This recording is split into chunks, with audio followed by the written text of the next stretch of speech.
نیانم مرسوس کی front lines کا دورہ مارکہ حق کے دوران آپریشن میں شریک افسران اور جوانوں سے ملاقات کی۔ دورے کے دوران army chief general Syed Asim Munir اور air chief marshal Zaheer Ahmed Babar Sidhu بھی وزیر اعظم کے ہمراہ تھے۔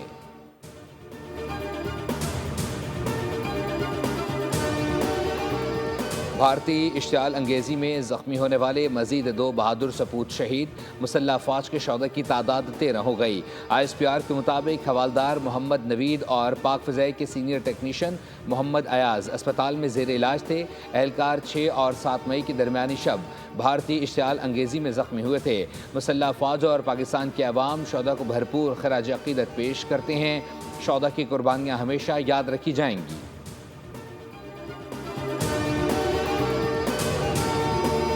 اپنے سے بڑے دشمن کو افواج پاکستان نے شکست دی، پاک فضائی نے دشمن کا غرور خاک میں ملایا۔ وزیر اعلیٰ پنجاب مریم نواز کا فیصل آباد میں تقریب سے خطاب، کہا جب بھی مشکل آتی ہے قوم سیسا پلائی دیوار کی طرح کھڑی ہوتی ہے۔ نوجوانوں کو کہتی ہوں اندھی تقلید کا شکار نہیں ہونا، نفرت اور تقسیم سکھانے والے ناکام ہو گئے۔ مخصوص ٹولے نے شہداء کی یادگاروں کی بے حرمتی کی، ہم 9 مئی والے نہیں 10 اور 28 مئی والے ہیں۔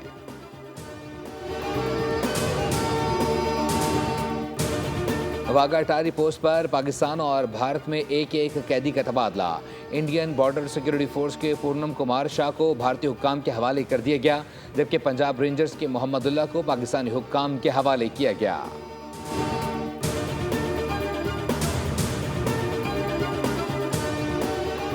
امید ہے پاکستان اور بھارت کے درمیان جنگ بندی قائم رہے گی، شاید ہم دونوں ملکوں کو اتنا قریب لا سکیں کہ وہ ساتھ بیٹھ کر کھانا کھائیں۔ امریکی صدر ڈونلڈ ٹرمپ کی دورہ سعودی عرب کے دوران گفتگو، کہا پاکستان اور بھارت کے دوستوں کو کہا کہ جھگڑا چھوڑیں اور تجارت کریں۔ دونوں ممالک کے پاس بہت طاقتور، مضبوط اور ذہین لیڈر ہیں، اگر یہ جنگ نہ رکتی تو اس میں لاکھوں لوگ مر سکتے تھے۔ امریکی صدر ٹرمپ نے سعودی عرب میں ترقیاتی کاموں کی تعریف کرتے ہوئے کہا کہ ریاض دنیا کا دارالحکومت بنتا جا رہا ہے۔ امریکہ اور سعودی عرب کے درمیان تعلقات پہلے سے کہیں زیادہ مضبوط ہیں۔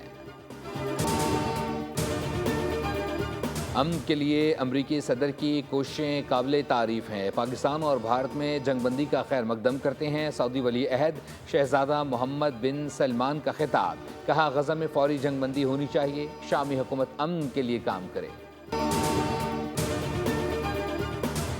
اور پاکستان طویل عرصے سے دہشت گردی کا مقابلہ کر رہا ہے، مودی نے جنگ شروع کر کے لوگوں کی زندگی خطرے میں ڈالی، دنیا نے دیکھ لیا، بھارت نے جنگ میں پہل کی۔ مودی جنوبی ایشیا کا قصاب ہے، سندھ کے سینئر وزیر